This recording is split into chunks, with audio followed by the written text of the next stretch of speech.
Gold, trusted gold buyers. మీరు తాకట్టు పెట్టిన బంగారాన్ని విడిపించి ఈ రోజు ఉన్న మార్కెట్ ధరకు కొనబడను.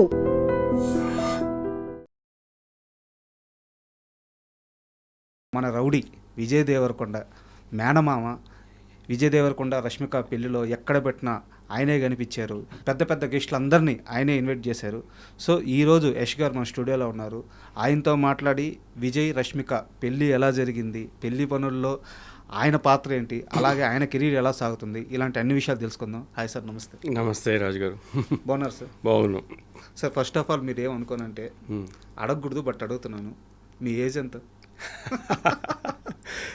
నా ఏజ్ 57.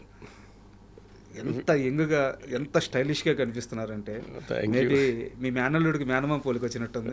ఏమో మరి తెలీదు, కానీ అంటే I like to keep my self healthy అంతే. కొంచెం లిమిటెడ్గా తిని ఎక్సర్సైజ్ అటు ఇటు యాక్టివిటీ చేస్తాం కాబట్టి ఏదో నడుస్తుంది. But I'm happy. చాలా థ్యాంక్స్ ఫర్ మీ కాంప్లిమెంట్స్కి. సార్ గత కొన్ని రోజులు చూసుకుంటే మొత్తం మీడియానే కాదు, 2 తెలుగు రాష్ట్రాలు, ఇంకా గట్టిగా చెప్పాలంటే మొత్తం ఇండియా అంతా విజయ్ రష్మిక పెళ్లి గురించే నడుస్తుంది. సో ఆ పెళ్లిలో ఎక్కడ పెట్టినా, ఏ పని పెట్టినా, పెద్ద పెద్ద సెలబ్రిటీలను ఇన్వైట్ చేసిన ప్రతి ఈవెంట్లో కనిపిస్తుంది మీరే. మేనల్లుడి పెళ్లిని దగ్గరుండి మొత్తం చూసుకున్నారు. సో ఎలా అనిపిస్తుంది? ఫస్ట్ ఆఫ్ ఆల్ చాలా సంతోషంగా ఉంది. అంటే విజయ్ ఒక టైంలో పెళ్ళి అంటే ఇవాళ రేపు కిడ్స్ కదా, పెళ్ళి అంటే అంత ఇష్టం అని కాదు, కానీ హీ వాజంట్ రెడీ. పెళ్ళి అవసరమా కెరీర్లో ఈ ఫీల్డ్లో ఉన్నప్పుడు అనుకున్న అతను రష్మిక పరిచయం అయిన తర్వాత ఆ పర్సెప్షన్ చేంజ్ అయ్యి ఆమె ద్వారా అంటే వాళ్ళిద్దరి కాంబినేషన్, వాళ్ళ కెమిస్ట్రీ చూస్తుంటే అది they are made for each other లాగా ఉంటారు. ఎంత బ్యూటిఫుల్గా, ఎంత అందంగా. అది చూసి మాకు చాలా ఆనందంగా అనిపించింది. ఓవరాల్గా పెళ్ళి అంత గ్రాండ్గా కూడా చేయడము, అది credit goes to only Vijay and Rashmika and మా సిస్టర్ కూడా.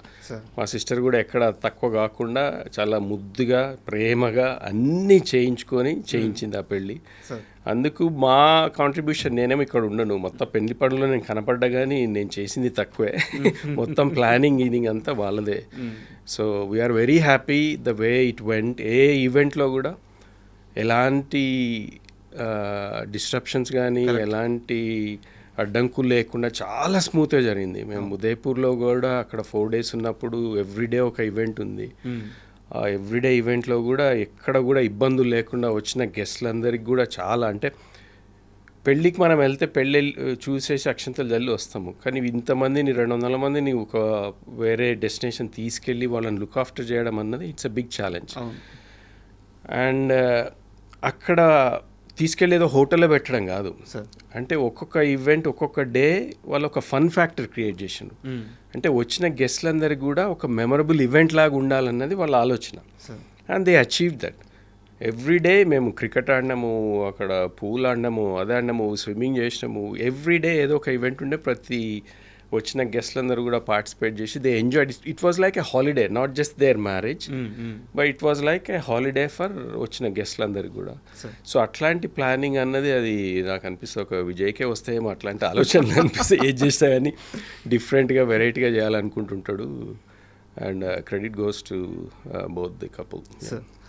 సార్ అంటే పెళ్ళి చాలా గ్రాండ్గా జరిగింది, పెళ్ళికి చాలా ఖర్చు పెట్టారు. ఇవన్నీ మాట్లాడే ముందు నాకు చాలా బాగా అనిపించింది ఏంటంటే, పెళ్ళైన తర్వాత సొంతూరుకి వెళ్ళారు.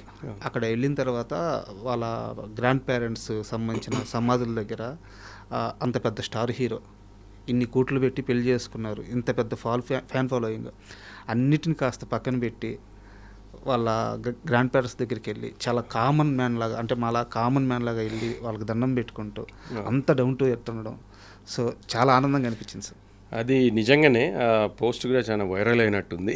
చాలామంది అప్రిషియేట్ చేస్తున్నారు. అంటే పీపుల్కి విజయ్ అదర్ సైడ్ తెలియదు చాలామందికి. ఎంతసేపు మీరు ఎయిర్పోర్ట్లో చూసినా, ఎక్కడ చూసినా ఈజ్ ఆల్వేస్ స్టైలిష్, ఏదో ఫ్లాంబోయంట్గా బిహేవియర్ ఉంటుంది అనుకుంటాడు, కానీ ఆయన డౌన్ టు ఎర్త్ పర్సన్ అన్నది దాని ద్వారా తెలిసింది. అయితే ఆ గ్రాండ్ పేరెంట్స్ అది మా ఊరు, అంటే విజయ్ వాళ్ళ అమ్మమ్మ వారు. పెళ్ళైన తర్వాత వాళ్ళ ఊరిలో తుమ్మన్పేటలో వ్రతం చేసిన తర్వాత మా ఊరికి వచ్చిండు అన్నట్టు. అమ్మమ్మ లేరు. అమ్మమ్మకి విజయ్ అంటే ప్రాణం, విజయ్కి అమ్మమ్మ అంటే చాలా ప్రాణం. వాళ్ళిద్దరు కలిసి ఉన్నప్పుడు ఎప్పుడు వారు అంటే విజయ్ వాళ్ళ డాడే సక్సెస్ కాలేదు కదా, నువ్వెందుకు సినిమాలు అన్నట్టుగా షీ యూస్ టు వరీ అన్నట్టు. ఓకే. కానీ విజయ్ ఇంత సక్సెస్ చూడలేకపోయిండు, వారు చనిపోయిండు 2012లోనే. దాని తర్వాతనే విజయ్ స్టార్టెడ్ గ్రోయింగ్ కదా ఇండస్ట్రీలో. ఆ కనెక్షన్ చాలా ఉంది వాడికి ఇమోషనల్గా. అందుకే అమ్మమ్మని తప్పకుండా మనం దండం పెట్టుకోవాలి మామయ్య అంటే మేము ఊరికి తీసుకొని వచ్చినాం. మా ఊర్లో మా పొలాల్లో అక్కడ అది మనం సమాధులు అనం కానీ మనం బృందావనమో ఏదో అంటాం మేము. అక్కడ తీసుకొచ్చి అక్కడ దండం పెట్టి మా ఊర్లో కొద్దిసేపు స్పెండ్, ఎవరికి తెలియకుండా వచ్చినాం కాబట్టి ఎక్కడ క్రౌడ్ లేరు, ఏం లేదు. And he was very emotional. చాలా పాత రోజులు గుర్తు తెచ్చుకున్నాడు ఆ రోజు. అంటే మా అమ్మ చనిపోయినప్పుడు విజయ్ వచ్చింది. That was the last time మా ఊరికి రావడం కూడా. మళ్ళీ ఇప్పుడు పెళ్ళైన తర్వాత ఇప్పుడు వచ్చిండు. ఆ రోజు ఇంకా గుర్తుంది మామయ్య అంటే ఇక్కడ ఏమేం చేసినాము, అమ్మమ్మ చనిపోయింది అండ్ నేను కూడా అమ్మమ్మ మోసుకొని వెళ్ళడము అదంతా. ఇంకా హీ వాజ్ జస్ట్ ఇంకా టీనేజరే ఆ టైంకి. టీనేజర్ కాకుండా మేబీ 20s ఎర్లీ 20sలోనే ఉన్నాడు. సో అంత ఎంగేజ్లో ఆ కనెక్షన్స్, పాత రోజులు, అందరం కలిసి ఒకే దగ్గర పడుకోవడము. ఊర్లలో ఎట్లుంటుంది మనకు, మంచాలు గించాలు అందరికీ ఉండవు కదా, పెద్ద వరండా ఉంటుంది, దాని మీద ఒకటి మనం పెద్ద బెడ్షీటో జంఖానా అంటాం మేమైతే తెలంగాణలో, దాని మీద వేసి అందరం పిల్లలమందరం దాని మీదనే వండుకునేది. సో అట్లా ఆ పాత రోజులు మా వాడి కజిన్స్ తోటి, మా అన్నయ్య పిల్లలు కానీ మా పిల్లలు దాన్ని చిన్నప్పుడు ఎట్లా స్పెండ్ చేసిందని గుర్తు తెచ్చుకొని he felt very emotional, very connected. మళ్ళీ పోయే ముందు కూడా అన్నాడు, మామయ్య మళ్ళీ మీరు ఎప్పుడు వస్తారు, I really wanted to come back to మన ఊరికి. ఈ ఊరికి వచ్చి ఒక 2 రోజులు ఎవరు తెలియకుండా హాయిగా జస్ట్ మనమే గడపాలని ఉంది. ఐ మిస్సింగ్ ఈ ఎన్వైరన్మెంట్ సో మచ్. వర్క్లో బడి ఇట్లాంటివి దొరకలేదు, బట్ థ్యాంక్ యూ అని he was very happy. Super sir. ఇందాక మీరు మాట్లాడుతూ ఒక మాట అన్నారు, మీ అమ్మగారు విజయ్ కెరీర్ గురించి బాధపడేవారు, ఎందుకంటే ఆమె అల్లుడు, అంటే విజయ్ వాళ్ళ నాన్నగారు అంటే ఆమె అల్లుడు. సో అల్లుడు సక్సెస్ అవ్వలేదు, మనవడు కెరీర్ ఎక్కడ ఇబ్బంది పడద్దు అని చెప్పి ఆమె భయపడడంలో తప్పులేదు. బట్ విజయ్ కెరీర్ సక్సెస్ అవ్వడానికి ప్రధానమైన కారణం మేనమామగా మీ అడుగు అని చెప్పుకోవచ్చు కదా. అది నేను కొంచెం కరెక్షన్ చేయాలి. పెళ్లి చూపులు సినిమా నేను చేసిందే. విజయ్ సక్సెస్లో నాది పెళ్లి చూపుల వరకే భాగ్యం. కానీ అంతకుముందుకే విజయ్ సక్సెస్ వచ్చింది. ఎవడే సుబ్రహ్మణ్యంలో మంచి క్యారెక్టర్ వచ్చింది, పెద్ద పేరు వచ్చింది. అక్కడి నుంచే ఆయన పేరు సంపాదించుకోవడం మొదలుపెట్టిండు.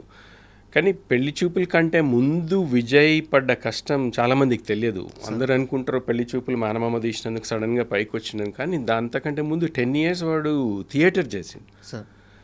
ఈ వినయమ్మ గారి దగ్గర యాక్టింగ్ నేర్చుకొని రవీంద్ర భారతిలో ఇంగ్లీష్ ప్లేస్, అక్కడ యూకే బేస్డ్ ఒక ఇంగ్లీష్ ప్లే కంపెనీ వాళ్ళతో కొలాబరేట్ అయ్యి ఇక్కడ అలెగ్జాండర్ అట్లాంటి కొన్ని ప్లేస్ చేసిండు. అవన్నీ చాలా హార్డ్ వర్క్ చేసింది. So it was a gradual ప్రోగ్రెషనే వాడిది సక్సెస్లో.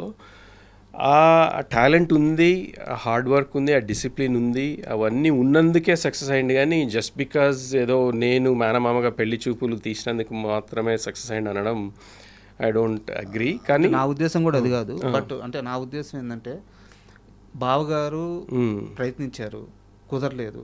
బట్ ఇప్పుడు ఒక మేనమామగా నేనున్నాను, రిస్క్ చేద్దాము నా అల్లుడు కోసం అని ఒక తొలి అడుగు అయితే తీసుకున్నారు. అదైతే తీసుకున్నాం తప్పకుండా. అంటే పెళ్లి చూపులు ప్రాజెక్ట్ తెచ్చింది కూడా విజయే. నాకు కూడా చిన్నప్పటి నుంచి సినిమాలు అంటే ఇష్టం. మా బావగారి దగ్గర నేను ఇండియాలో ఉన్నప్పుడు వారికి స్క్రిప్ట్ రైటింగ్ అని, స్క్రిప్ట్ ఫేర్ కాపీలు చేయడం, అప్పుడు దూరదర్శన్ అని ఉండేది.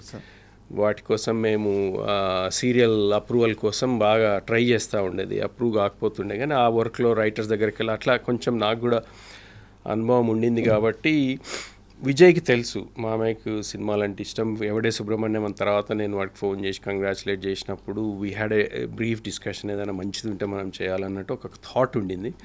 సడన్గా తరుణ్ భాస్కర్ కనెక్ట్ కావడము, ఈ స్టోరీ రావడము, నాకు ఫోన్ చేసి మామ ఇది ఒక మంచి సినిమా ఉంది, చాలా ఈజీగా అయిపోతుంది, అంటే మీరు పైసలు లాసైనా మీకేం డెంట్ కాదు, you are in that position now, can we do అది అని అంటే ఇమ్మీడియట్గా తరుణ్ భాస్కర్ తోటి కనెక్ట్ కావడము, స్టోరీ వినడం, నాకు బాగా నచ్చడము, అదంతా చాలా ఫాస్ట్గా అయిపోయింది. I said let's do it, ఏదో ఒకటి చేసి ఏముంది. ఆ కాలంలో పెళ్లి చూపు మేము 65 లక్షలలో తీసినాం అంతే. ఇప్పుడు 65 లక్షలకి నాకు అనుమానం షార్ట్ ఫిల్మ్ కూడా చేస్తారో లేదో. అంటే ఒక డీసెంట్ ఫిల్మ్ చేయాలంటే ఒక హాఫ్ అన్ అవర్ది చాలా డిఫికల్ట్. కానీ అది తరుణ్ భాస్కర్ అండ్ టీమ్, విజయ్ వీళ్ళందరూ కలిసి everyone they work really their socks off ఆ సినిమా కోసం. అన్నీ ఫ్రీగా లొకేషన్ తెచ్చుకోవడం అదంతా చాలా బాగా చేసిన వాళ్ళందరూ. మా ఇన్వాల్వ్మెంట్ వెనక నుంచి